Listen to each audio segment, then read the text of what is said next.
Next month might come in at 6:30.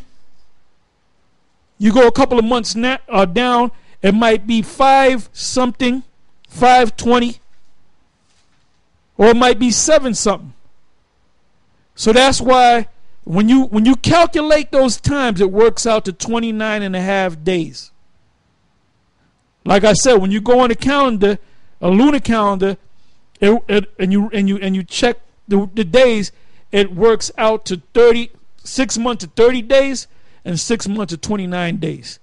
But it's really 29.53 days. So you gotta study them calendars, man. You gotta go into them calendars.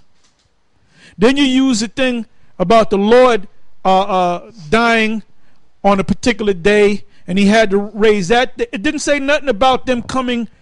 Now, if there's a scripture on it, I haven't found it, all right? Because you had some days missing there.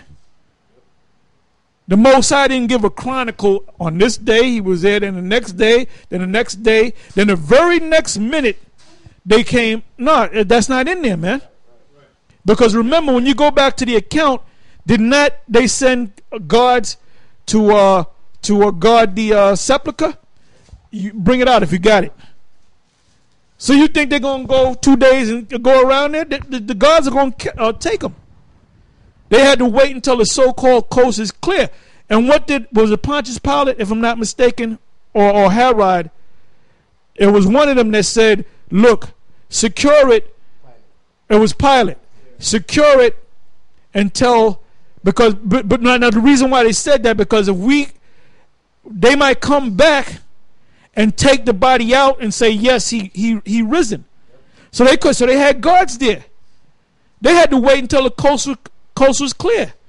And Pilate knew that the prophecy was that the Lord said out of his own mouth after 3 days, which is the fourth day.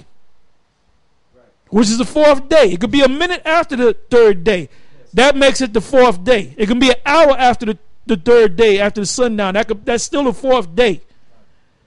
So the fulfillment is he will be in the sepulcher for 3 days, and after 3 days he shall rise. Now Nate said that he rose on the Sabbath, and then he used this thing. Why? Because he's the Lord of the Sabbath. He's the Lord of the Sabbath. He pulled that out of his ass. So when the scripture came about, and there's 2 places in the scriptures where the Lord said it himself, after 3 days. So Pilate said, look, secure the place for those 4 days. And they could have stayed another day. We don't know that because they don't give you the account. All right? Yeah, the scripture doesn't say, and on this particular day, it was the 20th day of the month. It doesn't give you the chronology like that. This is Matthew 27:62. Now the next day that followed the day of the preparation, the chief priests and the Pharisees came together unto Pilate, saying, Sir, we remember that deceiver said whilst he was yet alive, after 3 days I will rise again. Command therefore that the sepulchre be made sure until the 3rd day, lest the disciples come by night and steal him away, and say unto the people, he is risen from the dead. So the last error shall be worse than the first. Pilate said unto them, You have a watch. Go your way and make it as sure as you can. So they went and made the sepulchre sure, sealing the stone and setting a watch. Right? Then as you read the next chapter, 28:1, in the end of the Sabbath, all as it began to dawn towards the first day of the week, came Mary Magdalene and the other Mary to see the sepulchre. That didn't necessarily mean it was the 4th day, because it didn't say that. Now you got a point there, but you know how we know that goes off? The fact that they didn't put all the days in, they didn't make a chronology of it. Because go back to the law. Like I said, is there any time in history of the Israelites that they pulled out 2 different calendars? No. When you go back, I had the elder read Leviticus 23. What was that, the 6th verse? I believe it was the 4th verse. I'm going to read it again. Read from the 1st verse. Leviticus 23:1.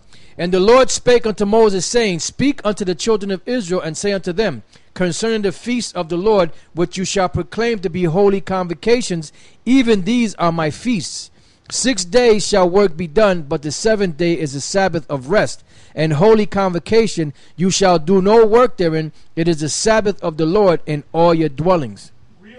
It says, These are the feasts of the Lord, even holy convocations, which you shall proclaim in their seasons. In the 14th day of the first month at even is the Lord's Passover, and on the 15th day of the same month is the feast of unleavened bread unto the Lord. 7 days you must eat unleavened bread. In the first day you shall have an holy convocation. You shall do no servile work therein, but you shall offer an offering made by fire unto the Lord 7 days. In the 7th day is the holy convocation, and you shall do no servile work therein. Now, based upon what he read about the Passover, and based upon what he read about the Sabbath, so you're telling me we got 2 different calendars here, right? That don't make no damn sense. Read the part about the Passover again. Verse 4, These are the feasts of the Lord, even holy convocations, which you shall proclaim in their seasons. In the 14th day of the first month at even is the Lord's Passover, and on the 15th day of the same month is the feast of unleavened bread. Now go to the Sabbath. Verse 3, 6 days shall work be done, but the 7th day is... So read a verse above that. Okay, verse 2, Speak unto the children of Israel, and say unto them, concerning the feast of the Lord, which you shall proclaim to be holy convocations, even these are my feasts. 6 days shall work be done, but the 7th day is a Sabbath of rest. He's dealing with numbers, right? When he speaks about the Sabbath, and he's dealing with numbers, days of the week, or days, when he speaks about the Passover. So you mean to tell me they had 2 separate calendars? How stupid can you be? Yeah. When it says the 6 days shall work be done, and the 7th and the Sabbath of rest, then in the next verse or the next 2 verses, it speaks about the Passover on the 14th day at evening. But there's 2. Give me the evidence that they were going by 2 different calendars, man. Or like in the Star Wars movie, in a galaxy long ago, in a galaxy far away, you had the Israelites, because back then they had 2 sons. Oh, yeah. They ain't had no 2 sons back then, man. Else it would have been written in the scriptures, man. They ain't deal with no 2 sets of calendars, man. Like in the DC, It's fucking ridiculous, man. like in the like in the DC comics, you got the Earth's yellow sun, and then you have the red sun of Krypton. Well, they might Yeah, maybe they believe in that. well, the red sun of Krypton, the red sun of Krypton, that's where you get your Friday sundown, Saturday sundown. Yeah. Yeah. Well, you guys, man, y'all living in a dimension or the galaxy where Krypton is in Bizarro World and all that shit. I got a scripture too, all the time. 1 Timothy's 1, and we're gonna start at the 3rd verse. I mean, that's good from on down, man. But I'm gonna start right at the point. 1 Timothy's 1 and 3. As I besought thee to abide still at Ephesus when I went to Macedonia, that thou mightest charge some that they teach no other doctrine,